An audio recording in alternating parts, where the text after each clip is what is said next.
Iván, bienvenido, ¿cómo estamos? ¿Qué tal? ¿Cómo estás? Buenas noches. Gracias por la invitación. Bueno, ¿muy por detrás de la inflación o no tanto?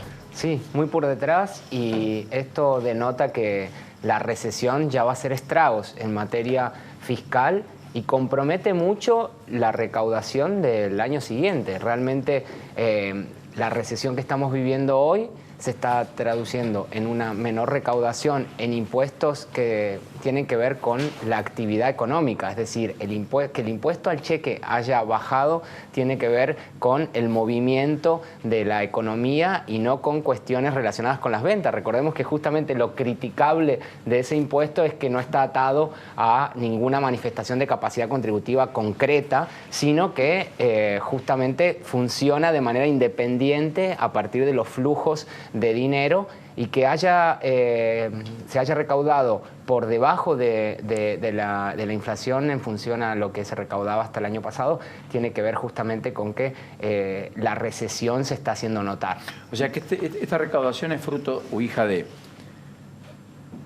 una merma en el nivel de actividad económica, más probablemente la pérdida y destrucción de empleo, que justifica la caída en el nivel de ingreso en términos relativos al sistema de seguridad social, y algunas modificaciones impositivas que le quitaron al Estado capacidad de recaudación, como la rebaja cero en el IVA a los alimentos de primera necesidad, o en su defecto la modificación en el impuesto a las ganancias, ¿correcto? Sí, exacto. Entraron en vigencia las modificaciones que en la reforma tributaria se empezaban a generar a partir de los ejercicios iniciados en el 1 de enero del 2018, por lo tanto, recién para determinados cierres de ejercicio comercial que se da ahora para lo que es la recaudación del impuesto a las ganancias, recién es el primer año en el que se produce esta baja, por lo tanto, desde ese lugar se puede justificar esa menos recaudación, pero lo que sí está en manifiesto es que la recesión se está notando. Esta falta de crecimiento que uno dice no vamos a crecer,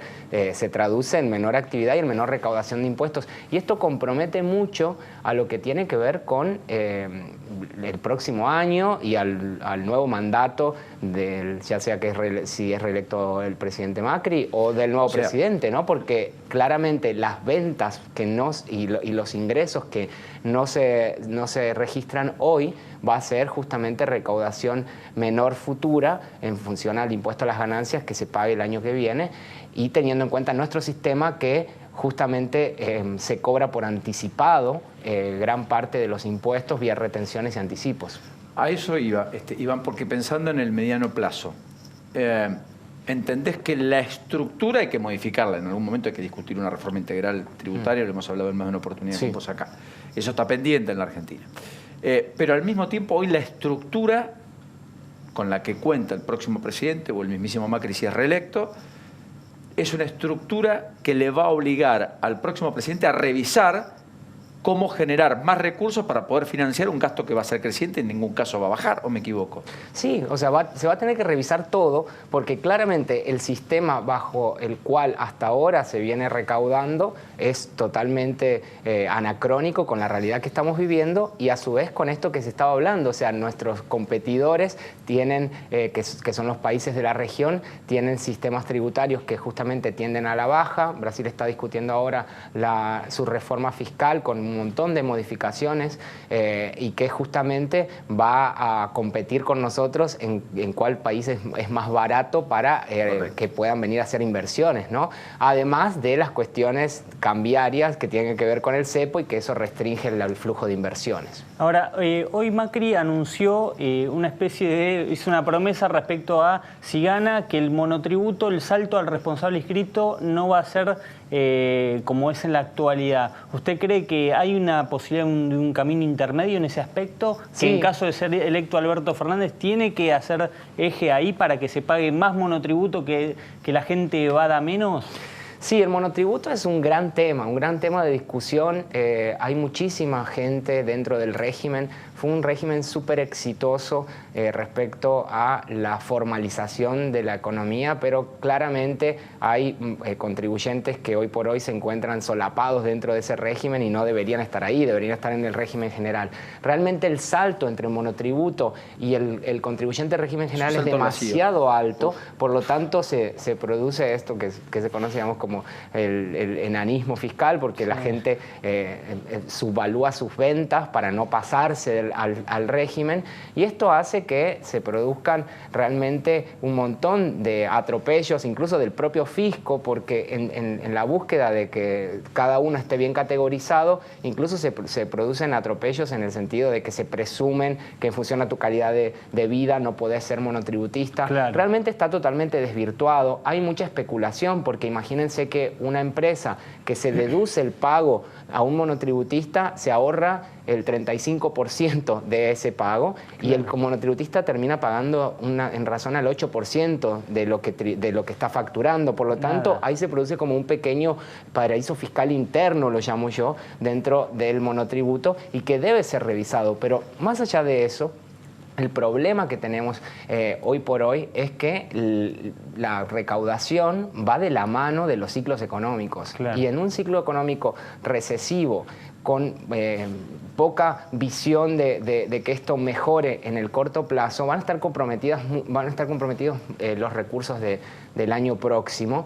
Y claramente yo creo que más allá de la baja de impuestos, que se tiene que discutir, o sea, es algo que ya no soporta mayor espera.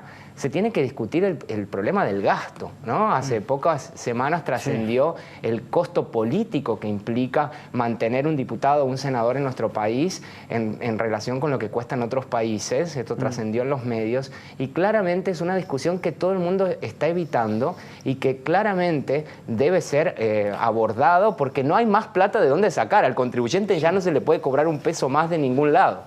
Yo respecto, hay una placa que a mí me impactó en el diario Perfil el fin de semana. No sé si la tenemos por ahí, que tiene que ver con los programas sociales y los alcances. Porque en algún momento hay que ponerlo también en discusión, saber cuál es el nivel de contraprestación y demás. Fíjense, lo que tenemos son Qué locura. Planes aquí, allá, etcétera. Hay más de 20 millones de pagos que hace el Estado. 20 millones. Bien. Para una sociedad en donde 8 millones pagamos los impuestos. Sí. ¿Se entiende? 8 millones pagan, 20 millones cobran. El que cobra siempre se queja, le falta, y siempre quisiera cobrar más, no hay duda. Y el que paga se queja porque paga mucho, porque justamente no pagamos todos los que tenemos que pagar. No, esto es una locura y no se puede mantener en el tiempo. Yo ayer, en la promesa del día de ayer, de campaña de Macri y Pichetto en la pyme de Quilmes, leí, o quizás es mi intención, digamos, es mi deseo, que en esto de poder bajar las contribuciones para los nuevos empleos. Sí. De alguna manera, retomar el tema de los planes sociales y esta gente que cobra planes sin trabajar. Y me hizo acordar mucho a lo que fue el plan Empalme, que en algún momento se intentó implementar. En el gobierno de Cristina Fernández de Kirchner. No, fue del Macri al principio, y de hecho creo que está vigente, en el cual vos, por contratar a alguien que es beneficiario de un plan, no vas a contribuir con las... Uno o 2 años. Exacto. Y este tipo de discusiones se tiene que dar, pero en serio. Yo creo que todos los ensayos que hizo el macrismo en reforma fiscal, en este plan Empalme, que de alguna forma eran como cartas de intención que no terminaron generando efectos, claramente son parte hoy del problema que estamos teniendo y parte de la discusión de mañana. No son temas que no se hayan visto, pero no se hizo nada al respecto, y hoy por hoy tenemos ese Te quiero aprovechar, pero entenderás los tiempos de la tele. Sí. Simplemente una pregunta. Técnicamente la Corte resolvió un aspecto que es de su competencia hoy, cuando dice que la Nación puede hacer lo que quiera, pero sin afectar los recursos de las provincias, ¿o se extralimitó, como dijo Carrió, y un sector del gobierno? Desde el punto de vista de la medida cautelar, asumió la competencia que le corresponde, federal, y se expidió. Yo creo que esto es un fallo más político que jurídico, y ahí es donde me preocupa. Soy muy crítico de esto, porque la Corte hace muy poco tiempo se expidió sobre un criterio nuevo en materia fiscal, que era el de la vulnerabilidad.